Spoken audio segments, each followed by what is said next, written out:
네,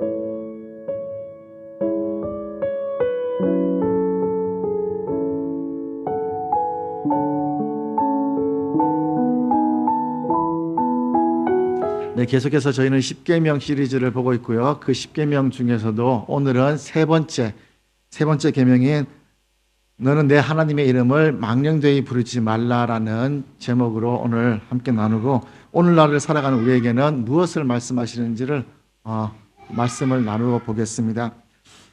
셰익스피어의 유명한 작품 로미오와 줄리엣 한 번쯤은 들어보셨죠? 읽어보지는 못했을지라도 대충 이런 스토리더라라는 것은 알고 계실 거예요. 그 대목 중에 이런 말이 나옵니다. 이름이라는 게 무엇일까? 장미는 다른 이름을 붙여도 여전히 향기가 아름다운데 라면서, 장미의 이름이 무엇이 되었든 간에 그 자체가 향기롭기 때문에 이름은 별 큰 게 의미가 없다는 이야기입니다. 그래서 장미라고 얘기를 하지 않고 정미라고 한다든지, 아니면 뭐가 있을까요? 장마? 좀 어색하지만 처음부터 저게 장미가 아니라 정미, 종미 이렇게 붙였다면은 지금이 그렇게 익숙하면 오히려 장미가 어색하지 않을까, 이런 의미일 것 같아요. 그래서 익숙해졌기 때문에 다른 이름이 어색하지, 처음부터 그렇게 불렀다면은 아마 아무런 의미가 없었을 거다. 그래서 임의적인 명칭이기 때문에 우리에게 익숙해지기 전까지는 아무런 의미가 없지 않을까라고 이야기를 합니다. 어떻게 이름이 정말 그럴까요? 그렇게 그냥 막 붙여서 그냥 쓰면 될까요? 이름이? 자, 로미오와 줄리엣이 말한 것과 다르게 이름은 그 사물이라든지 그 사람의 인격과 또 그 개성을 반영해주는, 그래서 그 이름을 들으면 이런 의미가 있겠구나라는 것을 짐작을 하게 됩니다. 만약에 자녀 이름을 의미 없이 그냥 막 짓는다고 생각해 보십시오. 그러면은 만약에 이름을 이완용이라고 한번 지은다고 한번 생각을 해 봅시다. 다행히 우리 교회는 이씨가 없어서 제가 이렇게 얘기를 해보는데, 이씨 자녀의 아들을 낳아서 이제 이완용이라고 지으면, 혹시 이완용 모르세요? 예준이 누구예요?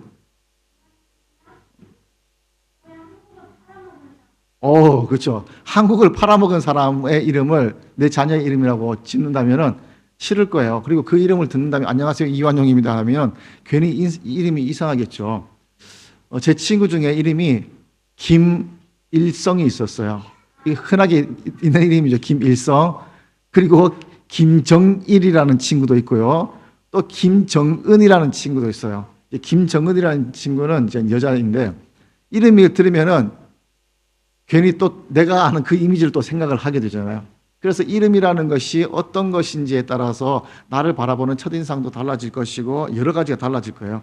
그래서 외국 이름 중에서도 후세인, 사담 후세인, 히틀러 이런 이름을 잘 짓지를 않더라고요. 왜냐하면 그 이름이 전해주는 의미가 있고, 또 그 의미로 인해서 느낌과 또 그 사람의 경험들을 모든 것을 생각나게 하기 때문에 우리는 그 이름에 대해서 잘 지으려고 합니다. 그래서 잘못 지은 이름은 놀림을 받기도 하는 것 같아요. 이름은 단순히 마음대로 붙여놓은 것이 아니고 의미를 분명히 부여를 해요. 여러분의 자녀에게도 이름을 부여를 하죠. 뱃속에 있는 애기도 이름이 부여됐나요? 벌써 지었대요. 왜냐하면 그렇게 살기를 원하기 때문에. 모든 사람은 이름에 의미가 있습니다. 말려라는 이름을 지으면서도요, 그 이름에 의미를 부여하잖아요. 이젠 딸은 그만, 아들을 낳고 싶다는 의미에서 이제 말려를 붙이잖아요. 어떻게든 이름에 의미를 부여합니다. 저희 집에 셋째가 태어나고요, 저희가 셋째라 부르지 않아요. 지금은 셋째라 부르지만 예전에는 셋째라 부르지 않았어요. 다른 분들이 목사님 어떻게 셋째 이뻐요? 이렇게 얘기하면 저희 집에 셋째가 아니고 막내입니다 라고 얘기를 해요. 같은 아기를 부르지만 느낌이 달라지죠. 저는 여기서 끝낸다는 의미를 부여해서 막내라고 얘기를 합니다. 저희 집에 세임이를 이름을 지을 때요, 처음에는 어색했는데 왜 세임이라고 지었냐면요, 세임이라는 이름이 이사야 40장에 나옵니다. 여호와를 앙망하는 자는 오직 여호와를 앙망하는 자예요. 오직 여호와를 앙망하는 자는 새 힘을 얻으리니 하면서, 여러분 기도할 때도 새 힘 달라고 많이 기도하시잖아요. 그러면서 왜 자꾸 우리 아들을 자꾸 달라고 할까, 이렇게 저는 이제 농담삼아 생각하는데, 오직 여호와를 앙망하기 때문에 새 힘을 달라고 하는 거예요. 그래서 우리 아들에게도 그 이름을 붙여준 이유가 새 힘이라는 이름을 부르는 저든지 아니면 성도님들이든지 친구들이든지 이 구절을 생각하겠죠. 왜냐하면 성경에서 셈이라는 이름이 나오는 구절은 이 구절밖에 없어요. 그래서 셈이라고 하면 여호와를 앙망하는 자는 셈을 얻으리니 그렇게 여호와를 앙망해야겠구나. 친구가 불러도 이 구절을 아는 친구들은 이 구절을 아마 생각할 거예요. 그래 여호와를 앙망해야겠구나. 내가 힘이 없을 때 여호와를 앙망하지 않았구나. 우리 셈이가 힘들어서 축 처져 있을 때 여호와를 앙망하지 않아서 그래. 여호와를 앙망해. 이런 여러 가지 의미를 다 포함해서 제가 셈이라는 이름을 지었습니다. 이렇게 여러 가지 이름을 다 포함해서 자녀의 이름을 짓는다든지 뭐 물건을 발명해도 거기에 대한 이름을 짓겠죠. 자신만의 해석을 의미를 부여하기도 하고요. 그 이름에 따라서 삶의 목적과 의미가 달라지기도 합니다. 내 이름이 어떻게 지어졌는지는 나는 몰라도 내 이름의 의미를 내가 거기에 부여하기도 하고요. 그 의미에 따라서 내가 살아가기도 합니다. 히브리인들도 똑같아요. 히브리인들은 그 의미가 존재의 자체를 나타냅니다. 그래서 성경에 나타나듯이 눈의 아들 여호수아, 이새의 아들 다윗, 이것처럼 뿌리를 이야기를 하죠. 누구의 아들 누구. 그렇기 때문에 내 존재가 그냥 나타난 것이 아니라 어느 아버지로부터 태어났다. 육적인 존재가 뿌리 있는 집안이다. 우리의 뿌리가 있다. 우리나라로 치면은 밀양박씨, 무슨 몇 대 정도 이렇게 얘기를 하는 것처럼 이제 히브리인들은 그렇게 이름에 누구의 아들 누구 이렇게 표현을 합니다. 그래서 내 존재가 누구라는 것을 분명히 밝히죠. 근데 이 사람만이 그런 것이 아니라 신들에게도 존재가 온 기원이 있잖아요. 제1계명 할 때 우상할 때 바알의 기원도 아세라의 목상, 우상에게서 우상이 태어났어요.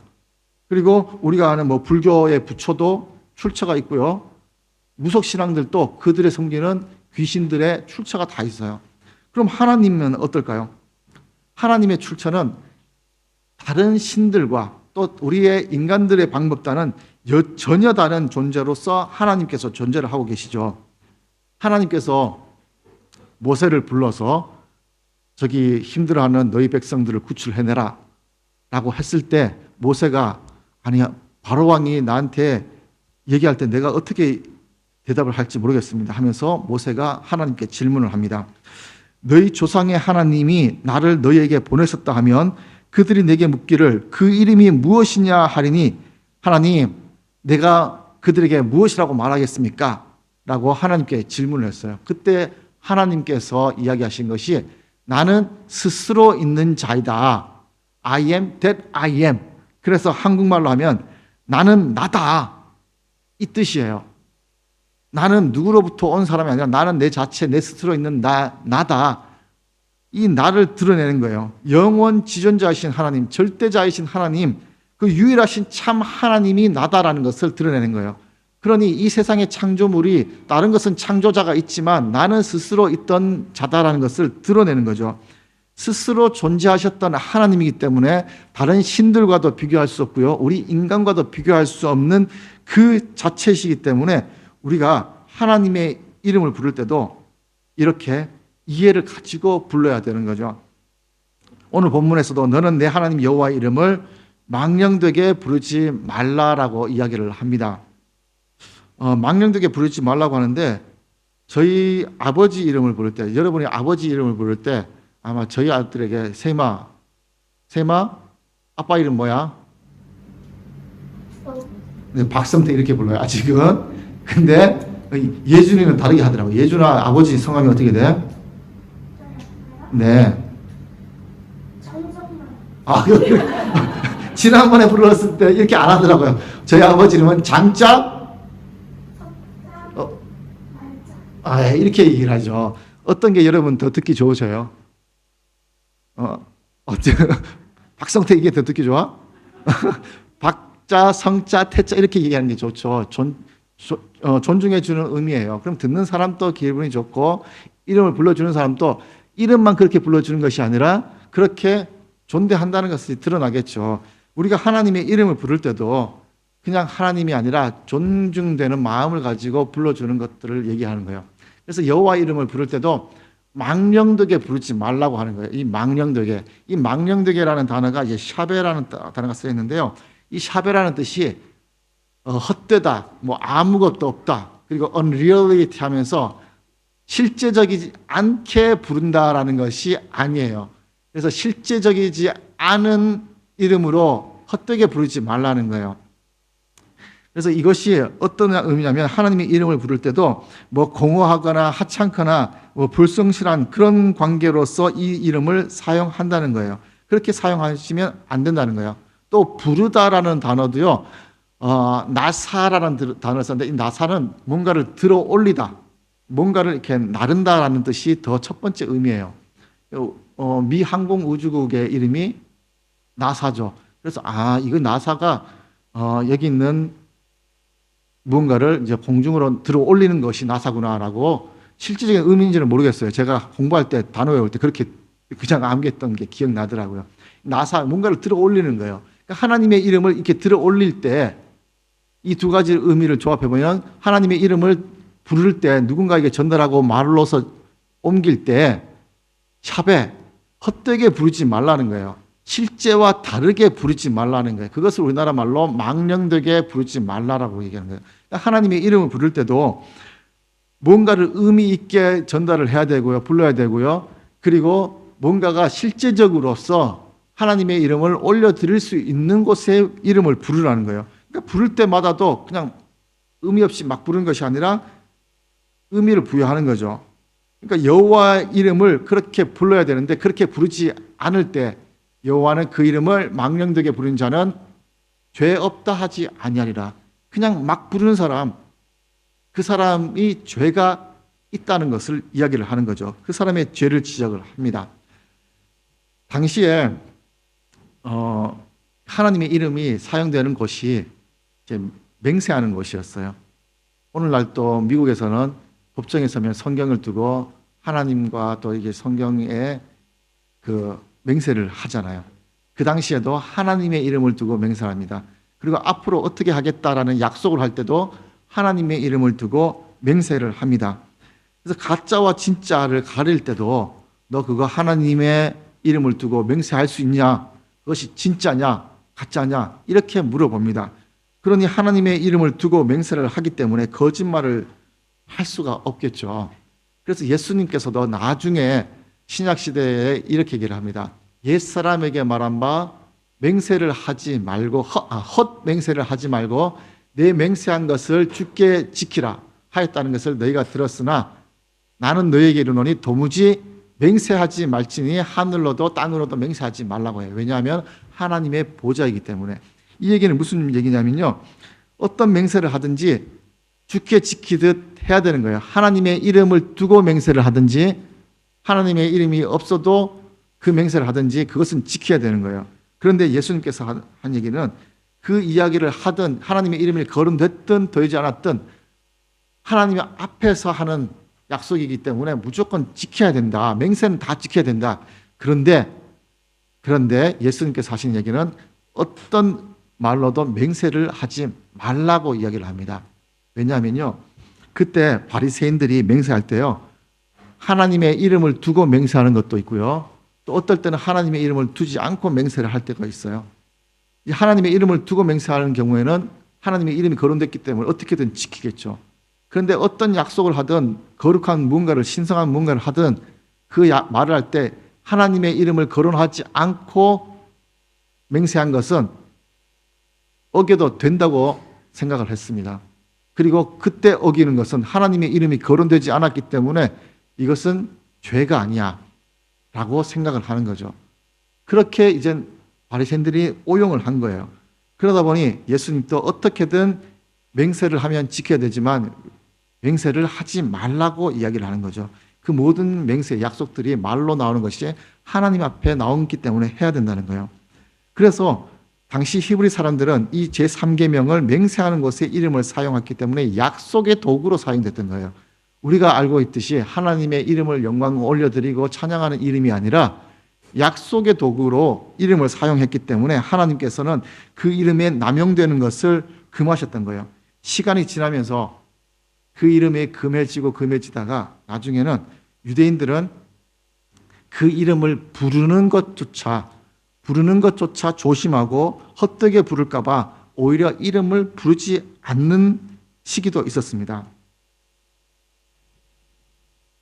이제 오늘날에도요, 유대인들이 이 단어를 해석하기 위해 따라서 헛되이 부르지 않기 때문에 이제는 아예 이름조차 부르지를 않습니다. 이름을 안 부르면 헛되이 부를 일이 없잖아요.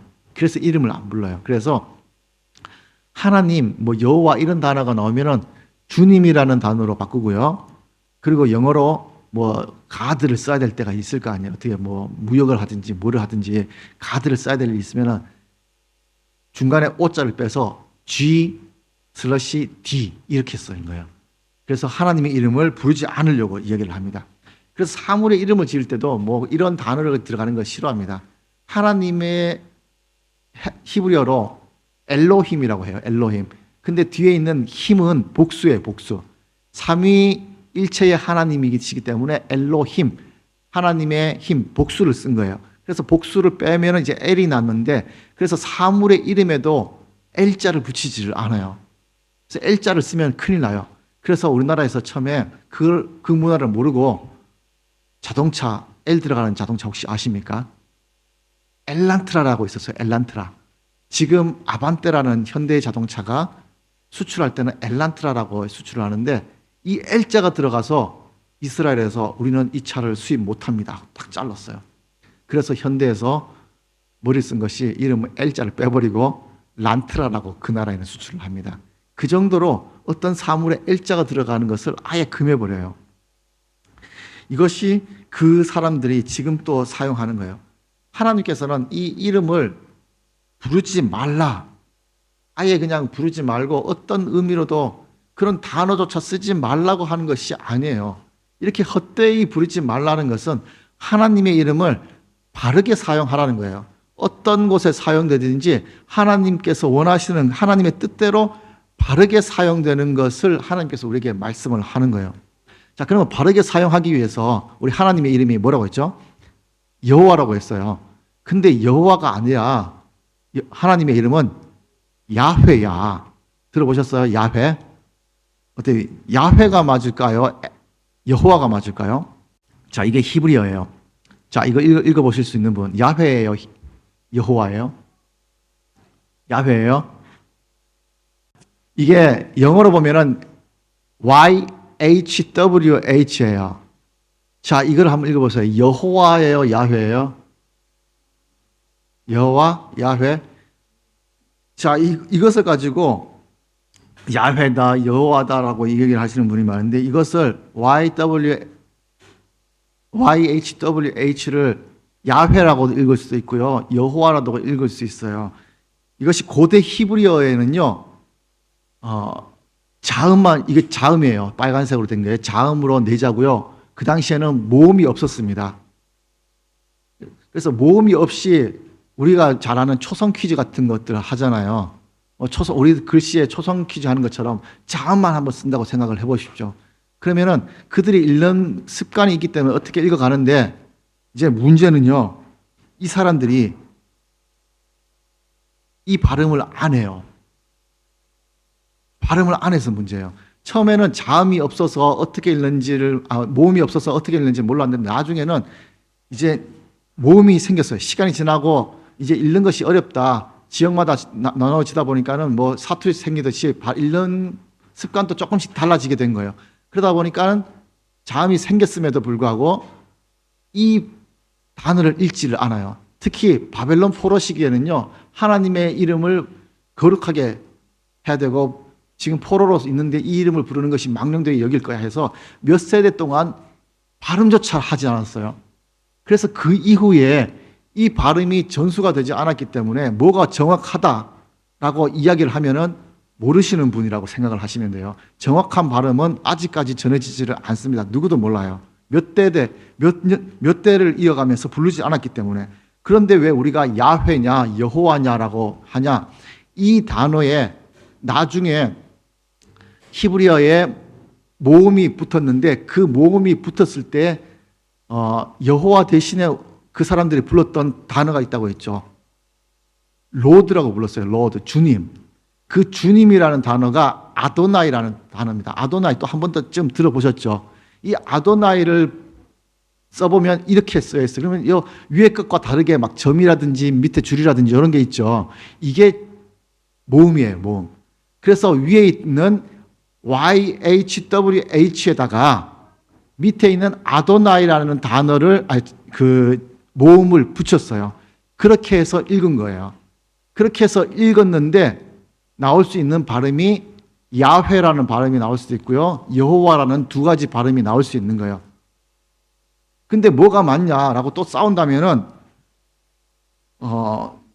팔레스타인 현지에 있는 히브리 사람들이 사용하는 발음으로 읽으면 야훼가 나오는 거고요. 그 주변에 있는 영어권 사람들이 읽는 발음으로 하면은 여호와가 나오는 거예요. 여호와, 예호와 뭐 이런 식으로 나오는 거예요. 그러니까 뭐가 맞다 틀리다가 아니라 똑같은 발음을 가지고 그 나라 사람들이 읽는 습관에, 언어적인 습관에 따라 읽는 방법이 야훼와 여호와가 구별되는 거예요. 그러니까 언어 방식이 다른 거예요. 그러니까 지금으로 보면요, 어떻게 지저스가 맞아요, 예수님이 맞아요. 헬라어로 보면요, 이예수예요, 이예수. 그런데 우리가 이예수라고 이렇게 부르지 않잖아요. 예수가 맞냐, 지저스가 맞냐, 다윗이 맞냐, 데이비드가 맞냐, 뭐가 맞아요? 그것을 부르는 것도 중요하겠지만, 정확히 부르는 것도 중요하지만, 그것보다는 그 이름에 담긴 의미를 정확히 알고 우리가 그 다윗을 어떻게 생각하느냐, 예수님을 어떻게 생각하느냐, 지저스를 어떻게 생각하느냐, 그 앞에서는 우리의 태도가 더 중요한 거겠죠. 예수님을, 그래, 예수님, 네가 믿는 예수님 이것이냐, 나를 구원하신 예수님이냐, 이것이 더 중요한 거예요. 그러니까 하나님의 이름을 부르는 것이 더 중요하겠죠. 그러니까 구약시대에 하나님의 이름을 부르는 사람들의 태도가 나오는데 그 예시가 이거예요. 우리가 많이 들어봤죠. 여호와 니시. 이것은 여호와는 나의 깃발이다라는 뜻이에요. 그래서 모세가 아말렉 군대와 싸워서 승리한 기념으로 세운 제단의 이름이 여호와 니시죠. 그래서 이 이름을 부르면서 그 사람들은 승리케 하시는 하나님을 찬양하기 위해서 이렇게 이름을 불렀던 거예요. 여호와 니시, 여호와 니시. 또 여호와 샬롬. 샬롬은 평안이잖아요. 샬롬, 평안을 주시는 하나님이라고 표현하면서 이것은 평강의 하나님이란 뜻이 사사 기드온 시대에 하나님과 자기 사이의 모든 일을 화평하게 풀어주셨던 것을 기념해서 오브라에 있는 제단에 붙였던 이름이 이 여호와 샬롬이에요. 그래서 이 당시에 있던 사람들이 여호와 샬롬, 평안의 주체가 하나님, 여호와 하나님이시구나라는 것을 찬양했던 이름이고요. 또 여호와 샴마, 이것도 여호와께서 거기 계신다라는 뜻이에요. 에스겔 당시에 예루살렘에서 붙여졌던 이름이고, 그 백성들이 포로 시기가 되고 막 하나님이 떠난 것 같을 때 그때 여호와 샴마라고 부르면서 그 포로에 잡혀갔던 그 백성들에게 위로를 줬던 이름이 여호와 샴마였던 거예요. 또 여러분 많이 들어보셨던 여호와 이레 기억나시죠? 여호와 이레라면 누가 기억나시죠? 아브라함 기억나시죠? 아브라함이 이삭을 바치러 갔는데 하나님께서 아들 대신 순양을 하나님께서 준비해 주셨다. 하나님께서 준비해 주셨다고 해서 여호와 이레라고 하는 거죠. 이 외에도 성경에 많은 것을 사용됩니다. 여호와 로프에카, 치료하시는 하나님, 여호와 메카드시켐, 거룩한 하나님, 여호와 체바오트, 여호와 엘론, 여호와 치누켓, 뭐 이런 식으로 많이 사용되는데, 이렇게 여호와 이름을 어떻게 사용하느냐, 나의 하나님 여러분에게는 어떻게 고백되는 거예요? 이렇게 고백되는 하나님의 이름을 사용하는 거예요. 이렇게 사용하라고 하나님의 이름을 주신 것이지, 뭐 야훼냐 여호와냐 뭐 이름을 빼고 거룩하게 하기 위해서 애를 빼서 사용해야 되든지 이렇게 사용하라는 것이 아니에요. 그래서 여호와의 이름, 하나님의 이름을 바르게 사용되기를 원하시고, 또 그 이름을 사용하는 우리의 태도, 예배를 드리면서도 우리가 그 이름을 어떻게 사용되기를 원하시는 우리의 태도를 보시는 거예요. 그 이름을 존대하는 것, 우리가 예배할 때 많이 사용하잖아요. 하나님 이름을 찬양하면, 우리가 오늘 또 찬양하면서 하나님의 이름을 불렀을 것이고 또 생각하셨을 것인데, 이것을 그냥 입으로만 부르고 또 생각하는 것이 아니라 그 온몸을 다해서 찬양하기를 원하시는 그 하나님, 그 태도를 보시는 거죠. 그래서 하나님께서는 이 이름을 사용하는데 거룩하게 사용하시기를 원하시고요. 또 망령되이 헛되게 사용되지 않는다는 것, 그래서 그것을 우리가 신성 모독하는 곳에 사용되지를 않기를 원한 거죠. 신성 모독하는 곳에 사용되면 안 되고요. 또 하나님께서도 신성모독하지 말라고 하신 거고요. 그래서 성경에 나타난 신성모독이 하나님을 비방하고 모욕하는 일에, 또 거룩한 것을 욕하는 것, 하나님의 영광을 훼손되는 일, 하나님의 권능과 위엄을 거스리는 악행에 대해서 사용하지 말라고 하는 거예요. 그렇게 사용되면 어떻게 될까요? 하나님의 신성 모독하는 일들에 대해서 하나님의 이름을 거룩하지 않은 곳에 사용되는 일을 할 때는 레위기에서는 이렇게 이야기를 합니다. 한번 읽어볼까요? 시작.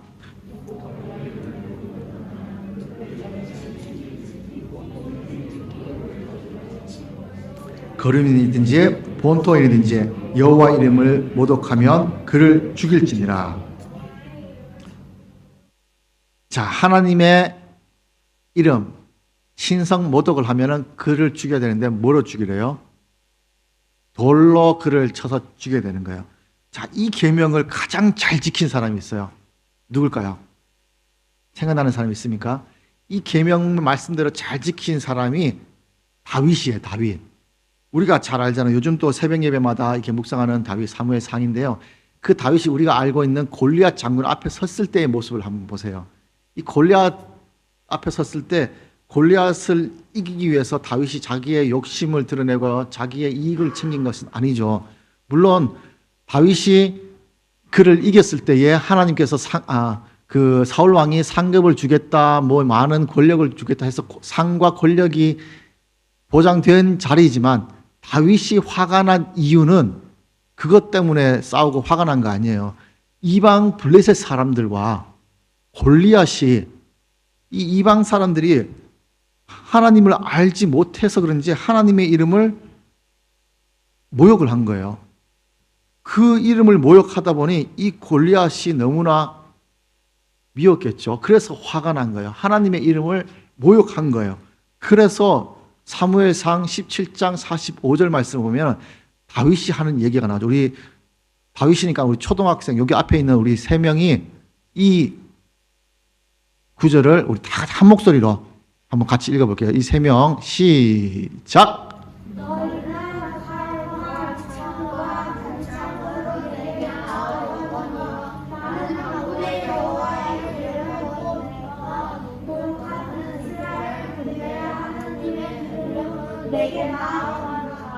자, 다윗이 가지고 나간 게 뭐였어요?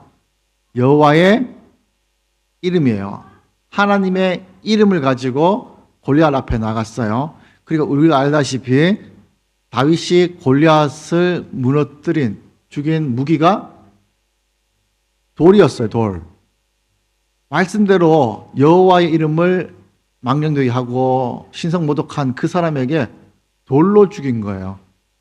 말씀대로 살아갔던 거예요. 말씀을 알고 또 말씀대로 살아가고 하나님의 이름을 가지고 그 거룩하게 사용이 되는 그것을 바로 알기 때문에, 말씀을 알기 때문에 말씀대로 그 이름을 가지고 나가니까 승리의 삶을 주시는 거예요. 블레셋과 골리앗이 이야기할 때 다윗만 들었던 것이 아니라요, 다른 많은 백성들이, 군사들이 들었어요. 근데 거기 있던 군사들 중에 다윗보다 작은 사람이 없었을 거예요.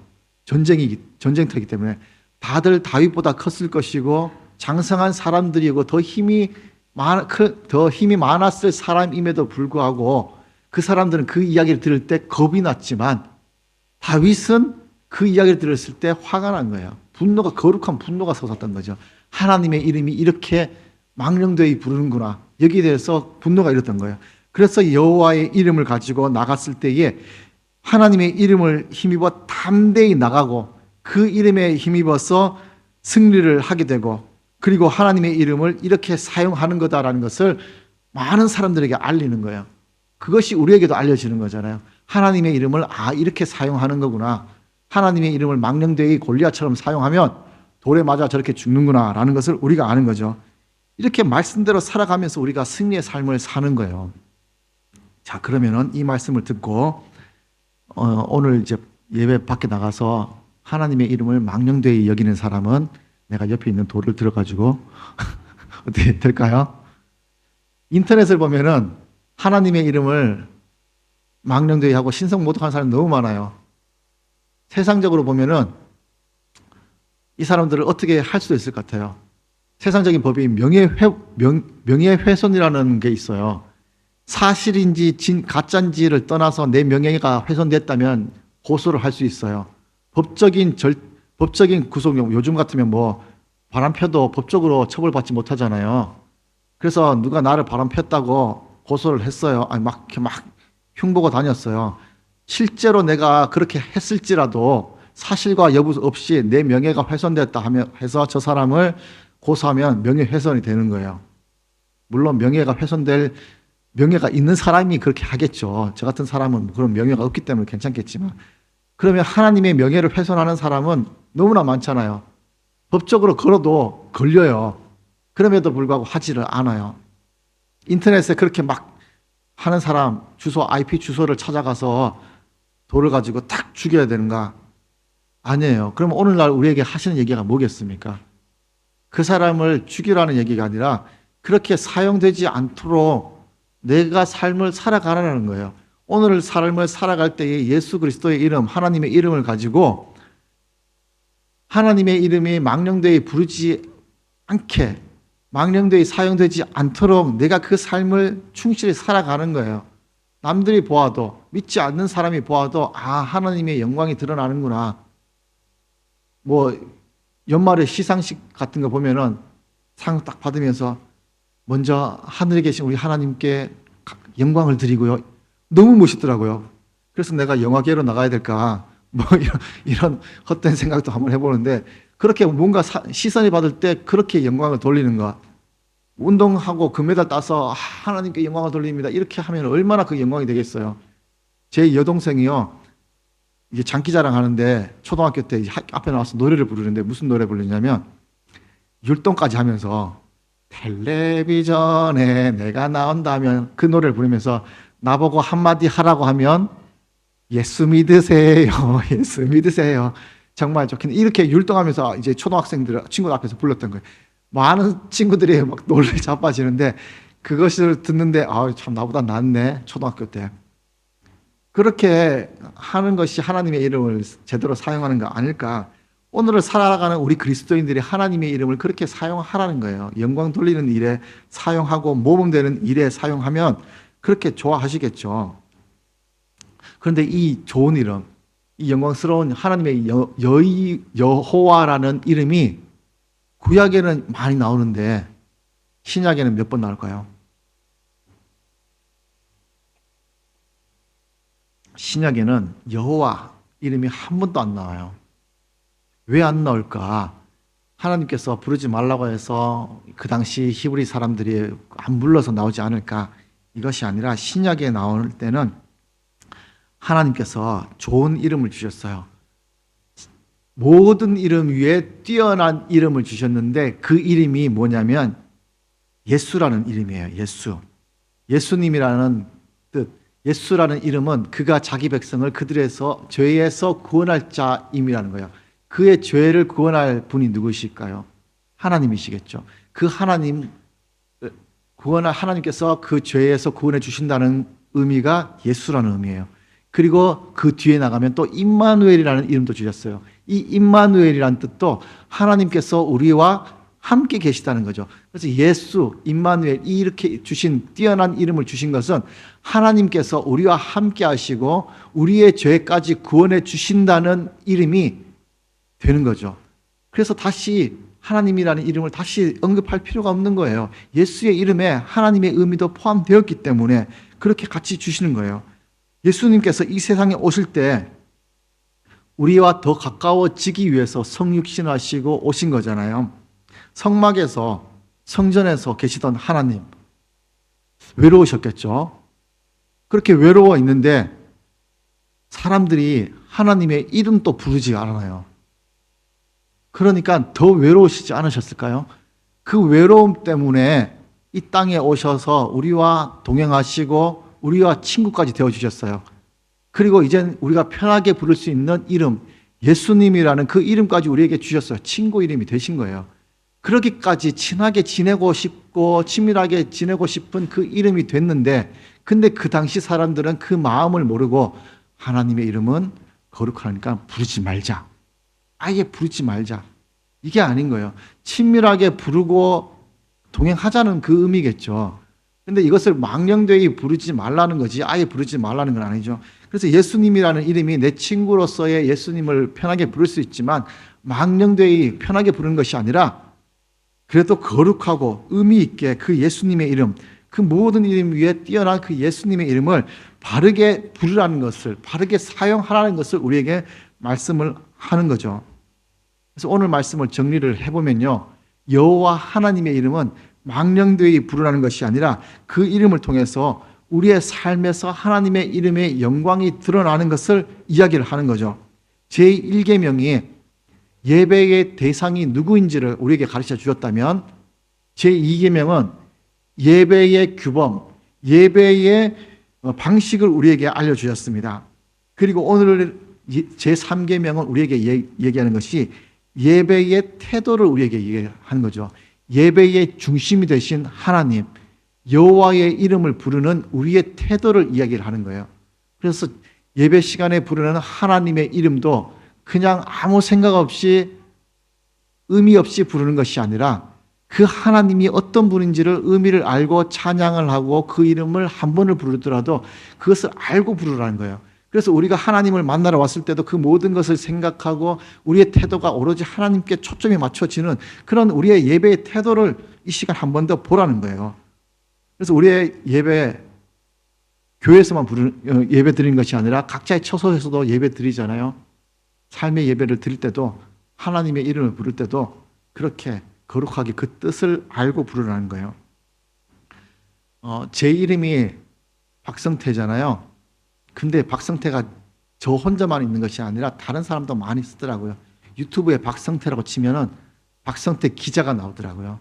JTBC에 박성태 기자도 나오고 또 치면 뭐 박성태 교수도 있고 박성태 목사만 저뿐만 아니라 갑자기 옛날에 그 구글에 박성태라고 치니까 박성태 목사라고 치니까 고 박성태 목사 그러면서 이전에 선배 중에도 박성태 목사님이 계셨나 보더라고요.